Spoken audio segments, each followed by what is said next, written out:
श्री राम जय जय राम।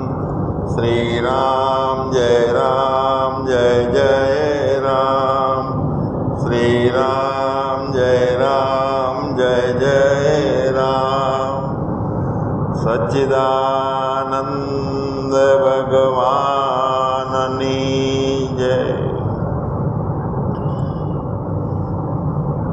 જ્ઞાન સભાના સાધકોને બધાને જય સચ્ચિદાનંદ। વીજળીના કડાકા ભડાકા ચાલુ છે સુરત બાજુ, અને મુક્તાબેન કહે છે કે મને ભય આવી ગયો, ડર આવી ગયો। તો જીવનમાં કદીએ ડર ના આવે, ભય ના આવે કે કશું કંઈ થાય જ નહીં પોતામાં। એવું કરવું હોય તો શું કરવું?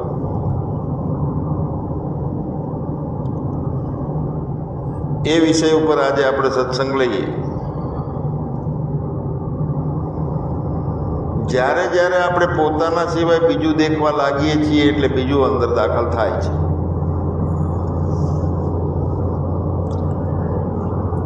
આમ તો ધ્યાનમાં આપણે બેસીએ છીએ પલોઠી વાળીને, બે હાથ કરોડને સીધી કરીને, આંખો બંધ કરીને, તે ધ્યાન નથી। ધ્યાન એટલે પોતાને જ જોતા રહેવું, એ ધ્યાન છે। બીજું જોવાઈએ છીએ એટલે બીજું ઊભું થાય છે। મનને જોયું એટલે મન ઊભું થાય, અને ક્રોધ જોયો ભય થાય છે, રાગ થાય છે, દ્વેષ થાય છે। તો જ્યારે પોતે પોતાનામાંથી છૂટો પડી ગયો અને બીજું દાખલ થઈ ગયું એટલે એ આપણને ભ્રાંતિના કારણે ભય આપે છે, દુઃખ આપે છે। તો એના માટે ફક્ત પોતાને જોતા રહેવાથી એક કામ મોટું થાય છે ભગવાન, કે મન છે ને એ સમાપ્ત થાય છે, અને જેવો મનની સમાપ્તિ છે ત્યાં સાક્ષીનો જન્મ થાય છે। સાક્ષી સદાય હોવા છતાંય મનની હાજરી હોય ત્યાં સાક્ષી નથી હોતો।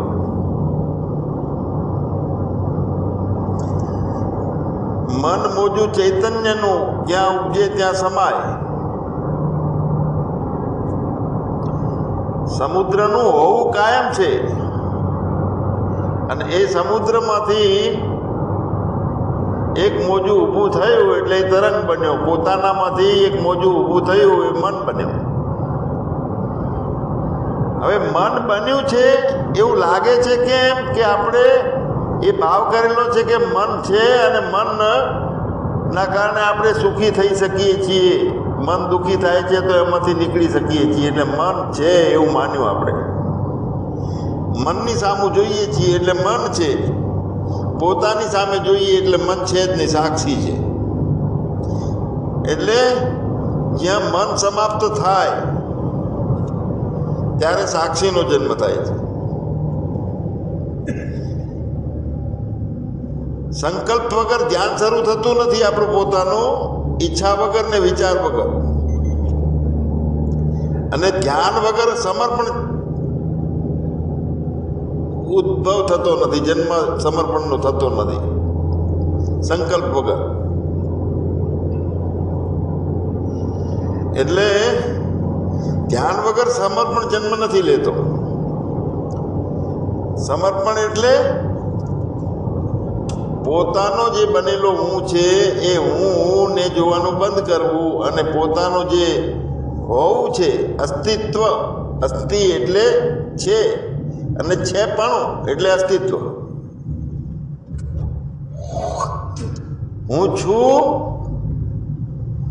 એમ પણ નહીં, હું એ નહીં અને હું છું એમ એ નહીં। હું જતો રહે છે એટલે છું નથી વધતો, ફક્ત છે બની જાય છે।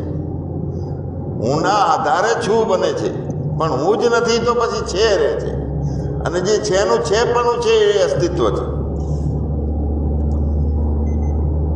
એટલે ઘણા બધા આપણે વિચાર કરીએ છીએ કે કામ, ક્રોધ, લોભ, મોહ, મદ, મત્સર, ભય, ભ્રાંતિ કશું રહેવું ના જોઈએ, સતત આત્માનું લક્ષ્ય રહેવું જોઈએ। છતાં એને મૂળમાંથી નાબૂદ કરવાનું છે. તો શું નાબૂદ કરવાનું છે? તો પેલો અહંકારને. તો અહંકાર નાબૂદ થતો નથી એટલે મોળો કરવો પડે છે. એને સેવામાં લગાડીએ, ઈશ્વર નિષ્ઠા જીવનમાં દાખલ કરીએ કે જે બને છે ઈશ્વરી બને છે. પણ અહંકાર વિમૂઢ આત્મા કરતું અહમ ઇતિ મન્યતે. અહંકાર જે છે ને એ મૂઢ છે. મૂઢ, હું કરું છું એવો ભાવ આપણને થઈ ગયો છે. હવે જ્યાં પોતાનો સાક્ષી છે, આત્મા છે, એમાં કરવા ભોગવવા પણ નથી. છતાંય બુદ્ધિના કારણે જેમ પાણી ના કુંડાની અંદર સૂર્યનું પ્રતિબિંબ પડે છે અને સૂર્ય હાલે છે, ડોલે છે, વાંકો થાય છે, સીધો થાય છે, જાડો લાગે છે, પાતળો લાગે છે, તો ગુણધર્મ પાણીનો છે. સૂર્ય કાયમ માટે એવો ને એવો છે. પ્રતિબિંબનો સૂર્ય, એમાં બધા બદલાવ આવે છે પાણીના કારણે. એમ પોતાનું અસ્તિત્વ, પોતાનું હોવું, પોતાનું છે પણ એ એવું ને એવું અડોલ છે. અંદર બહાર એક રસ. એ ચેતના સાક્ષી બનવાના બદલે દેહ બની ગઈ છે, કરતા ભોગતા બની ગઈ છે. હવે દેહ બનવાનું, કરતા ભોગતા બનવાનું એનું બંધ થાય ચેતનાનું. હૃદયની અંદર ચેતના જે છે એ પૂરી સતત સંસાર ભરીને બેઠી છે. એટલે ધ્યાન દઈએ પોતાનામાં આપણે, અને સતત પોતાનું લક્ષ્ય રાખશું, પોતાનામાં રહેશું, તો પછી જગત અને જગતના કારણે ઊભા કરેલા જે ભય છે, ભ્રાંતિઓ છે, ભેદ છે, કશું નહીં. એટલે ધ્યાનનો અર્થ એ છે કે આંખો બંધ કરી લેવું એવો નથી. આંખો બંધ કરી અને ધ્યાન કરવાનું છે એવું એ નથી. ફક્ત ને ફક્ત પોતાને જોતા રહેવું એ ધ્યાનનો અર્થ છે. સમર્પણનો અર્થ પણ એ જ છે, પોતાને જ જોવો. એટલે ઘણી વખત આપણે કહીએ કે પોતાને છોડવો નહીં, બીજું પેસવા દેવું નહીં. એવી ખતરનાક માયાનો ખેલ છે, પળે પળે બીજું પેસી જાય છે. એટલે ચોકીદાર ઊંઘેલો હોય ને તો ચોર પેસે. દરવાજે મોટો દંડો લઈને ચોકીદાર બેઠો હોય ને તો કોઈ ચોર ફેક્ટરીમાં બેહે નહીં. શરીર બેઠું છે, શ્વાસ આવે છે, જાય છે, વિચારો ઉઠે છે, રહે છે, બંધ થાય છે, ભાવનાઓ બદલાય છે. તો ક્યાં થાય છે આ બધું? સાક્ષી બની રહીએ આપણે, પોતાને જ પકડી રાખીએ તો જોતા રહો બધું. એનું ક્યાં સુધી આ ખેલ ચાલશે? નહીં ચાલે. એટલે એક દેખાય છે અને એક દેખવા વાળો છે. એટલે કહેવામાં કહીએ છીએ કે દેખ દેખ દેખ દેખને વાલે કો દેખ. હવે દેખવા વાળાને કેવી રીતે જોવાનો છે? એ પણ કરતા ભોગતા નથી રહેતો, એવી રીતે અસ્તિત્વના રૂપમાં જોવાનો છે કે પોતાનું છે પણ છે તે દેખવા વાળો છે. જ્યારે આપણે પોતાને સાક્ષી બની જઈએ, જોતા રહીએ, સ્થિરતામાં આવીએ, ત્યારથી શરૂઆત થાય છે પહેલી ક્રાંતિ આપણામાં. રિઝલ્ટ ચાલુ થઈ જાય પોતાનું આત્મા જ્ઞાન માટેનું. કેમ કે ફક્ત ને ફક્ત સાક્ષી બની રહીએ, બધું જોતા રહીએ, ભાવનાઓ જોતા રહીએ, અનુભવો જોતા રહીએ, વિચારો જોતા રહીએ, જે ભૂતકાળ ભવિષ્યકાળના સંકલ્પો આવે છે બધું જોતા રહીએ, તો જોતા જોતા જોતા ધીરે ધીરે ધીરે ખબર પડવા લાગે છે કે મન બદલાય છે, મન ઊભું થાય છે. ના ઊભું થાય તો સારું. તરત સજગતા આવશે કે હે મારામાં ક્રોધ આવ્યો, આ જો બેઠો એનો ખ્યાલ આવશે. મારામાં એક ખોટો સર્ગ ઊભો થયો, વાસના ઊભી થઈ, તો તરત ખ્યાલ આવશે કે આ ના થવી જોઈએ. ખ્યાલ આપો ને જે એ મહત્વનું છે ભગવાન. એટલી સજગતા વધવી જોઈએ. ધીરે ધીરે ધીરે આપણને શું દેખાવાનું ચાલુ થશે? બહારનું જગતના બદલે અંદરનું મન દેખાવાનું ચાલુ થશે. કોઈક વખતે ક્રોધ દેખાવાનો ચાલુ થઈ જાય, કોઈ વખતે લોભ દેખાય, કોઈ વખતે ભય દેખાય, કોઈ વખતે વાસના આવે, અહંકાર આવે, અને આવે છે અને જાય છે એ પણ દેખાય ને હું સ્થિર છું એ પણ દેખાય. એટલે બધું બદલાતું રહેલું છે. તો સાચો ભય આવ્યો છે તે વાદળનો ગડગડાટ થયો છે ને બહુ અંદર બેચોટી ખસી જાય એવો બાળક ઝબકે છે ને એવો ભય ચાલુ થઈ ગયો. લો તો આપણે મનુષ્ય તરીકે ઠઠી રહેલા છીએ. એટલે સ્થિરતામાં ઠરવાનું છે.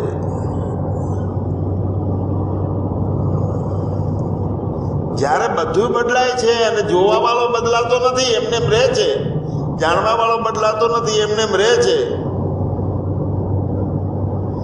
તો આપણે કેવા છીએ એ વખતે ભયમાં આવીએ છીએ. કારણ કે જેને ભય આવે છે, ક્રોધ આવે છે, એને જોવા વાળા છીએ આપણે, એને દેખી રહેલા છીએ અને એની અંદર દાખલ થતા નથી આપણે. સીએનજી નું આવશે આગળ કે બધાને દેખી રહ્યા છીએ આપણે ત્યાં સાક્ષીમાં. અને આ સ્થિરતાનો ચમત્કાર આ છે, સાક્ષી ભાવનો.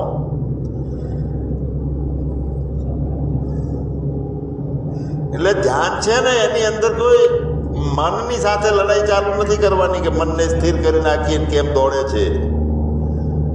તો મન દોડશે નહીં ત્યારે શું કરશે? એ તો એનો સ્વભાવ છે.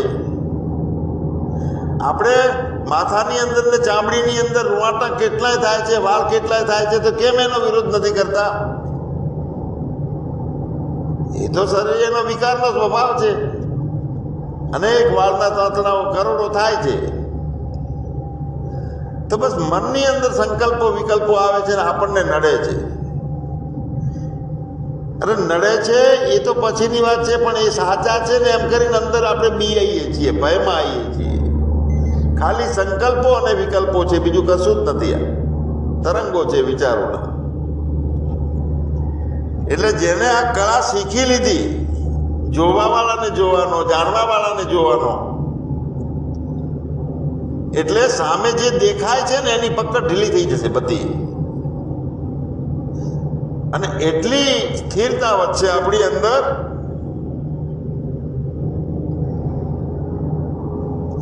એટલે સમજી લો કે એક આપણા રૂમની અંદર અંધારું છે અને અંધારાને બહાર કાઢવાનું છે, તો બહાર કાઢશું એને વાસીદાથી થોડું નીકળવાનું છે. તો ફક્ત ને ફક્ત એક નાનકડી મીણબત્તી અથવા મોબાઈલની ટોર્ચ આપી દઈએ તો અંધારું જતું રહે છે. એમાં કોઈ સંઘર્ષ કરવો ના પડે, લડાઈ કરવાની જરૂર નથી રહેતી. મનની સાથે લડાઈ બંધ કરવાની છે. મનનો અંધકાર જે છે આવો જ છે. આપણે ક્રોધની સામે લડીએ છીએ, ક્યારે ક્રોધ મટવો જોઈએ. ભયની સામે લડીએ છીએ, ના, એવું નથી કરવાનું. વાસનાની સામે લડવું નથી કાંઈ. ફક્ત ને ફક્ત ધ્યાન, સાક્ષી ભાવ, પોતાને જોતા રહીએ અને પોતે જે છે એને સાક્ષી ભાવથી જોતો રહે, કોઈ પ્રતિક્રિયા કર્યા વગર. એટલે આપણી ના સમજમાં આપણી ઉર્જાઓ રોકાઈ રહેલી છે ને આપણે આપણને રોકીએ છીએ. આત્મા સાથેનું મિલન થતું નથી. અમારે એક મિત્રને છીંકણી ઘસવાની ટેવ, ખાનગીમાં છીંકણી ઘસે. સ્વાધ્યાયી માણસ એટલે ડર લાગે કે બહાર પડી જઈશ તો. એટલે રોજ 1 કલાક બાથરૂમમાં 7 થી 8 વાગે 1 કલાક છીંકણી ઘસે. અને પછી મને કહે કે મારું આ છીંકણી ઘસવાની ટેવ છે ત્યાં સુધી મને આત્મજ્ઞાન નહીં થાય. એક આદત છૂટતી નથી ને આત્મજ્ઞાન કેવી રીતે થાય? આવી ભૂત પેઈ ગયું એની અંદર. તો ભગવાન કાંઈ લેવા દેવા નથી શરીરની ક્રિયાઓને, આત્માના જ્ઞાનને. મહત્વ આપણે એનું ઘટી જશે, આપણે આપણને જોતા રહીએ. પણ આપણે સમજી લઈએ કે મારી પાસે આ કુટેવ છે એટલે જ્ઞાન નહીં થાય. તો કુટેવાને જાણનારા તો બનો, જોતા રહીએ કેટલી છે, ક્યાં સુધી રહે છે. ફક્ત ને ફક્ત મીણબત્તી હળગાવવાની છે, એટલે પોતાને જોવાનો છે, સાક્ષીમાં રહેવાનો છે, ધ્યાનનો દીવો પ્રગટાવવાનો છે. અને જેમ જેમ ધીરે ધીરે ધીરે જાગૃતતા પોતાના ઉપરની વધતી જશે કે હું મને જ જોઉં છું, મારા સિવાય બીજું કાંઈ નથી, તો હું જ્યારે નથી રહેતો, જન્મ્યો તો એ નામરૂપ વાળો, તો ના રહ્યો હું, તો એ હું શું થયું? એ સીમિતતા મટી અને અસીમ બની ગયો. જ્યારે સાચા હુંમાં એક હુંનો લય થાય છે ત્યારે એ હું માની લીધેલો હું વ્યાપક બની જાય છે. ના રહ્યો હું જ્યારે તારામાં સમાયો, તું બની ગયો તને ઘટઘટમાં નિહાળ્યો. પછી એવા દ્રશ્ય, એવા ચશ્મા પહેરાઈ જાય છે કે બધે કનૈયો દેખાય, એવું આજી દઉં આંખમાં અંજન દેખાય, બધે કૃષ્ણ કનૈયો. એટલે દ્રષ્ટિકોણ આંખો બદલી જાય, નજરે બદલ જાય, નજારા બદલ જાય. જાગૃતતા વધશે પોતાની, સતત પોતાને જોતા રહીએ ને, અને જેમ જેમ જાગૃતતા વધે એમ એમ અજ્ઞાન ઓટોમેટિક મળતું જાય છે. અજ્ઞાનને કાઢવા જવાનું નથી, મનની સાથે કોઈ લડાઈ કરવાની નથી, ક્રોધને બંધ કરવા માટે લડાઈ નથી કરવી, લોભને બંધ કરવા માટે લડાઈ નથી કરવી, ભય અને મટાડવા માટે લડાઈ નથી કરવી. ફક્ત ને ફક્ત પોતાનો દીવો પ્રગટાવીએ, પોતાને જોતા રહીએ, તો ભ્રાંતિઓ બધું જ મટી જશે. પોતાની સ્થિરતા છે, બીજું બધું અસ્થિર છે, આવે છે જાય છે, બધું વિકારી છે, વિચારના તરંગથી ઊભું થયેલું છે બધું. એટલે ભગવાન અજ્ઞાન પોતે મટવાનું ચાલુ કરી દે, અને જે દિવસે અંદર પૂર્ણ મૌન ઉતરવા લાગે કે મારા સિવાય બીજું કાંઈ નથી, હું કરતાય નથી, ભોગતાય નથી, એટલે પૂર્ણ મૌન પોતાનામાં ઉતરવા લાગે, અને એ વખતે આપણને આપણો અનુભવ થશે કે હા હા, હવે આ રહ્યો જ હું છું, આના સિવાય બીજો હું નથી. ઠરવાનું છે, ખાલી થવાનું છે, ઓગળી જવાનું છે, ખાલી થવાનું છે, ભરવાનું નથી કાંઈ.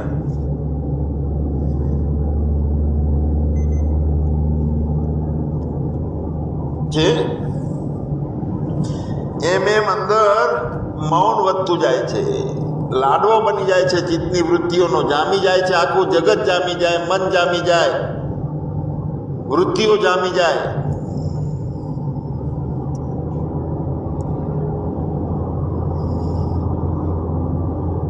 એટલે પોતાનો અનુભવ ચાલુ થઈ જાય છે કે હું મન નથી, હું શરીર નથી. આ સાચા સંસ્કારો ચાલુ થઈ જાય છે. પછી સાંભળીએ છીએ એનાથી નથી થતું કાંઈ, રિઝલ્ટ નથી આવતું. મનન કરીએ છીએ એનાથી રિઝલ્ટ ઓછું આવશે. નિધિ ધ્યાસનથી પરિણામ આવે છે કે હું મને જોતો રહું, બીજું બધું ફોક છે, મિથ્યા છે, સપનું છે. હું મન નથી, હું શુદ્ધ છું, ના રહ્યો હું તારામાં સમાયો, તું બની ગયો તને ઘટઘટમાં નિહાળ્યો. તો બધે તુંનો તું દેખાય છે, બીજું બધું દેખાતું બંધ થયું છે. નામ દેખાતા બંધ થયા, રૂપ દેખાતા બંધ થયા, ગુણ દેખાતા બંધ થયા, દ્રશ્ય બંધ થયા, દ્રષ્ટાય બંધ થઈ ગયો. દ્રશ્ય દ્રષ્ટા દર્શન મટી પરિણામે પરખાયો, ત્યારે પ્રભુ મેં મને મારામાં જાણ્યો. પણ પોતાના હોવાપણાનો જે ભાવ હતો, અસ્તિત્વ, હું છું, હું હરિભાઈ છું, તો એ અસ્તિત્વ મિટાવી મને મેં ખોયો. શોધવાનું ભૂલી ગયો, પછી તને જોયો. બધી લડાઈ બંધ કરી દીધી, કાંઈથી લડવું નથી, કોઈ મનને હંકેલવું નથી, સીધું કરવું નથી. સીધું કરનારો જે છે, મોકો થયેલો છે, એને સીધો કરવાનો છે. એટલે અમારા ચારણ બાપા ઘણી વખત કહે કે સીધું સીધું થવાનું છે, સાધું નથી થવાનું.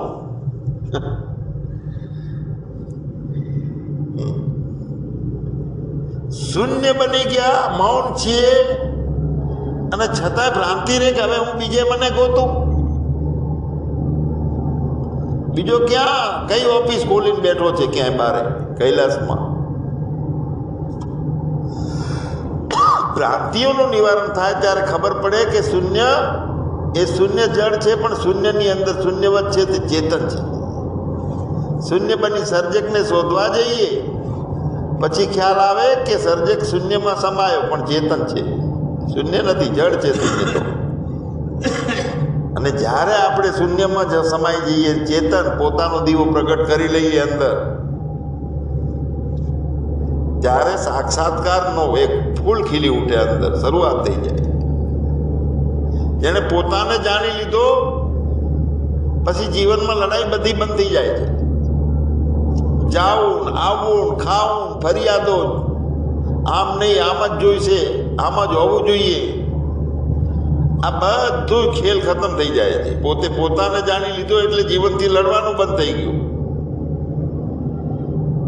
એક નવી ભૂમિકા આપણી દાખલ થઈ જાય છે, આખી દશા બદલાઈ જાય છે. એટલે જ્યાં હું મટી જાય છે ત્યાં પછી પરમાત્મા કાર્ય ચાલુ કરી દે છે.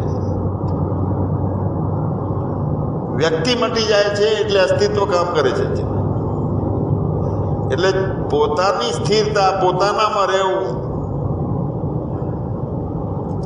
ધ્યાનનો અંતિમ જે છેલ્લું ફળ શું છે? તો જ્ઞાન તો ના, જ્ઞાન નથી. ધ્યાનનું છેલ્લું ફળશ્રુતિ છે તે સમર્પણ છે. એક જે ઊભો થયેલો છે એ રહેવો ના જોઈએ. ભ્રાંતિ બધી હટી જાય અને ભ્રમણાઓ ભાગી જાય, ત્યાં 184 પછી રહેતા નથી. સમર્પણ છેલ્લે, બે નહીં, એક થઈ ગયું. જ્યાં સુધી અંદર હૃદયની અંદર હું અંદરમાં જે હું બેઠો છે ત્યાં સુધી પરમાત્મા આઈન દરવાજા ખોલે ને ખખડાવે છે, પણ અંદર હું બેઠો છું એ હું ખતમ થવો જોઈએ.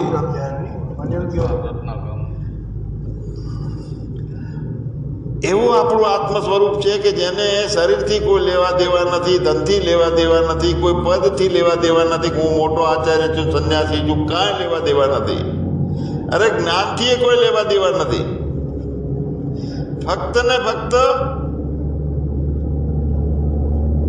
જે હું દેખાય છે, ખોટો હું, એ વાંધો છે. એટલે બધા દુઃખો છે એ દુઃખોને જો દૂર કરવા હોય તો એ હું જે બેઠો છે અંદર, એ હુંને હટાવવાથી બધા મહારોગ મટી જાય છે. ત્રિવિધ તાપ તરત મટી જાય બધા. એક હું છે એ બાધક છે, અને એ હું મટાડવા માટે સતત આપણે જ્ઞાન સભામાં મહેનત કરીએ છીએ. હવે સમર્પણ અને ત્યાગનો આપણે મહિમા એટલો બધો મગજમાં ભૂત પડી ગયું છે કે આપણે ઘર છોડી દઈએ, પરિવાર છોડી દઈએ, સંસારમાં થી વિખૂટા થઈ જઈએ. તો ખરેખર તો સમર્પણનો અર્થ શું છે કે જે કાંઈ પણ હું કરું છું એમાં હું કરતા છું, આ ભાવને ખતમ કરવાનો છે. હું કરતા છું એ ભાવને ખતમ કરવાનો. ધીરે ધીરે આપણને અનુભવ એવો થવા લાગે કે શ્વાસ પણ આપણી ઈચ્છાથી નથી ચાલતો. આ અનુભવ થશે આપણને. આ હૃદય ચાલે છે એ આપણી ઈચ્છાથી નથી તડકી રહેલો. સૂર્ય આપણી ઈચ્છાથી નથી ઉગતો. કશું આપણી ઈચ્છાથી નથી થતું તો કઈ વાતના કરતા છીએ આપણે. આ સમજ આપણી પોતાની થઈ જાય ત્યારે સમર્પણનું દ્વાર ખુલે છે અંદર. હવે નદી અને હોડી આ બે છે, અને હોડીની અને નદીની લડાઈ ચાલે છે. કેમ કે હોડી એમ કહે છે કે હું મારી રીતે રસ્તો નક્કી કરી નાખીશ કે કયા રસ્તેથી મારે બહાર નીકળવું.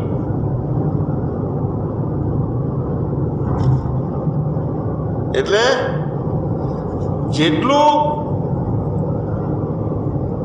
જે પાણીનો પ્રવાહ છે એ પાણીના પ્રવાહની વિરુદ્ધ જાય છે એટલે થાકીને પડે છે. પછી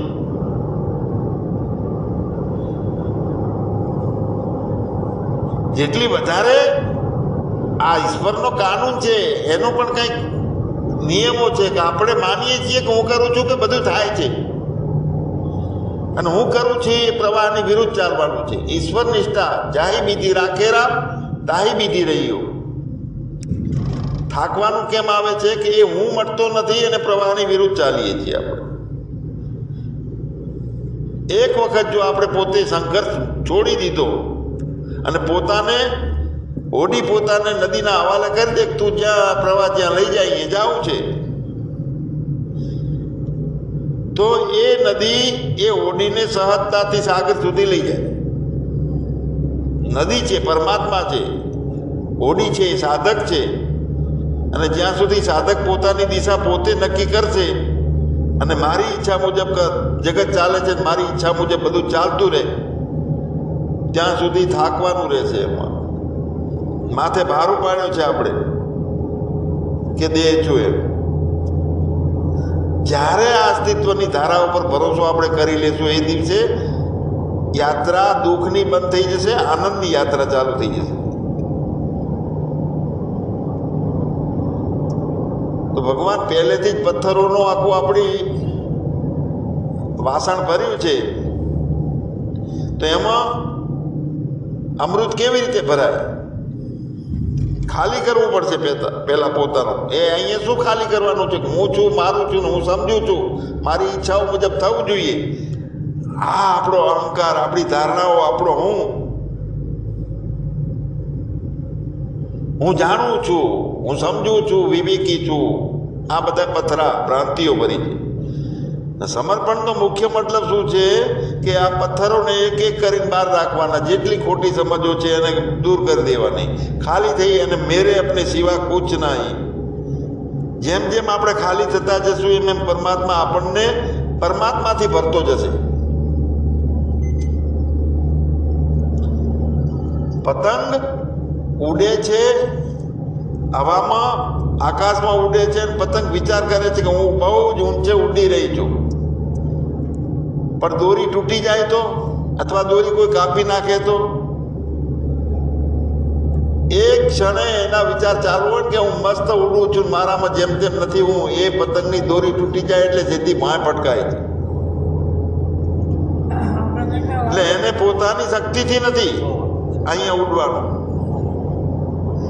કાંઈક અદ્રશ્ય શક્તિ છે, ઈશ્વર છે, આ જે કાંઈ જગતનું સંચાલન ચાલે છે એમાં એક સંભાળતો રહેલો છે. આપણે વિચારીએ છીએ કે મેં કર્યું, મેં મેળવ્યું, મેં બનાવ્યું, પણ આ ચેતનાએ આપણને જીવન આપ્યું છે. હવે જો એક ક્ષણ માટે પણ આપણાથી એ ચેતના છૂટી જાય તો આ શરીર નહીં વિચારી શકે, ચાલી નહીં શકે, બુદ્ધિ એ નહીં રહે. તો કરતા તે છે કે કરતા હું છું? તો હું ફક્ત નિમિત્ત છું, કરતા તે છે. કર્મોના ફળ ક્યાંથી મળે છે? ફક્ત હું નિમિત્ત છું. એટલે સમર્પણ છે, એટલે સમર્પણ એ કંઈ હાર નથી, પણ સમર્પણ થાય અહીંયાથી વિજય ચાલુ થાય છે, હારના બદલે. કેમ કે જે દિવસે હું બનેલો હું છે એ હારે છે, એ દિવસે પરમાત્મા જીતી જાય છે. અને જે જીવનમાં પરમાત્મા જીતી ગયો ત્યાં ચિંતા નથી, ભય નથી, ભેદ નથી, ભ્રાંતિ નથી, અહંકાર નથી, કોઈ દુઃખ નથી. સચ્ચિદાનંદ ભગવાનની જય.